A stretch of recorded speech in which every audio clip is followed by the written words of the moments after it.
Cabinet ഇപ്പോൾ രഹസ്യ യോഗങ്ങൾ ചേരുന്നു എന്നുള്ള വാർത്തയാണ് പുറത്തു വരുന്നത്. അതായത് ക്യാബിനറ്റിൽ വരെ സ്പ്ലിറ്റ് ഉണ്ടാകുന്നു.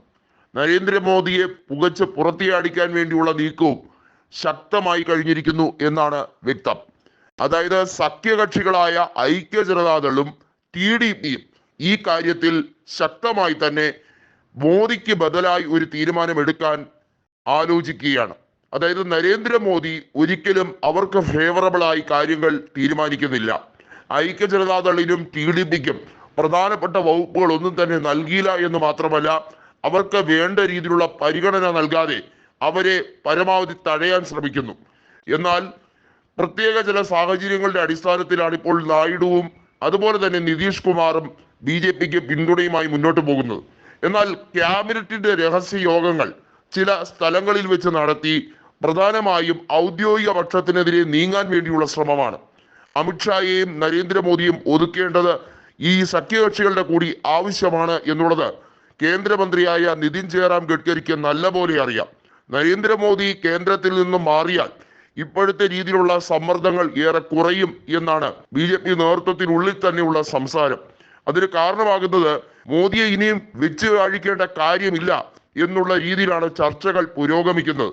നരേന്ദ്രമോദി 2 തവണ പ്രധാനമന്ത്രിയായി, 3-ാം തവണയും അതും BJPക്ക് കേവല ഭൂരിപക്ഷം നഷ്ടപ്പെട്ടിട്ടും അധികാരത്തിലേറിയിരിക്കുകയാണ്. ഇങ്ങനെ കൂടുതൽ അവസരങ്ങൾ നൽകിയാൽ എല്ലാ അർത്ഥത്തിലും മോദിയും അമിത്ഷായും BJPയെ വിഴുങ്ങിക്കഴിഞ്ഞിരിക്കുന്ന അവസ്ഥയാണ്. ആ അവസ്ഥയിൽ നിന്നും മോചനം വേണം. BJP നേതൃത്വം 2 ആളുകളുടെ വ്യക്തി താല്പര്യങ്ങളല്ല. അമിത്ഷായുടെ മകൻ ജയ്ഷാ ഇപ്പോൾ ഉന്നത സ്ഥാനങ്ങൾ ഉൾപ്പെടെ രാഷ്ട്രീയപരമായി നേടിയെടുത്ത നേട്ടങ്ങൾ, അതുപോലെ തന്നെ അദ്ദേഹത്തിന്റെ സ്വത്തുക്കൾ എത്രത്തോളം വർദ്ധിച്ചു എന്നുള്ള കണക്ക്, ഇത്തരത്തിൽ സ്വജനപക്ഷപാതം ചെയ്യുന്ന നരേന്ദ്രമോദിയെയും അമിത്ഷായെയും ഒരു രീതിയിലും മുന്നോട്ട് പോകാൻ അനുവദിക്കരുത് എന്ന രീതിയിലാണ് കേന്ദ്ര ക്യാബിനറ്റിൽ തന്നെ വലിയ രീതിയിലുള്ള പൊട്ടിത്തെറി ഉണ്ടായിരിക്കുന്നത്. അതിനുവേണ്ടിയുള്ള രഹസ്യ യോഗങ്ങളാണ് ചേരുന്നത്. നമുക്കറിയാം 2024 സെപ്റ്റംബർ 17 നരേന്ദ്രമോദിയുടെ 74-ാം ജന്മദിനമാണ്. അതിന് മുന്നോടിയായി തന്നെ കാര്യങ്ങൾ തീർപ്പ് കൽപ്പിക്കാൻ കഴിഞ്ഞില്ലെങ്കിൽ പോലും നരേന്ദ്രമോദിയെ ഈ വേളയിൽ, അതായത് 75 തികയുന്നതിന് മുമ്പ് തന്നെ പ്രധാനമന്ത്രി സ്ഥാനത്ത് നിന്ന് നീക്കേണ്ട ആവശ്യമാണ് ഇപ്പോൾ ഉരുത്തിരിഞ്ഞു വരുന്നത്.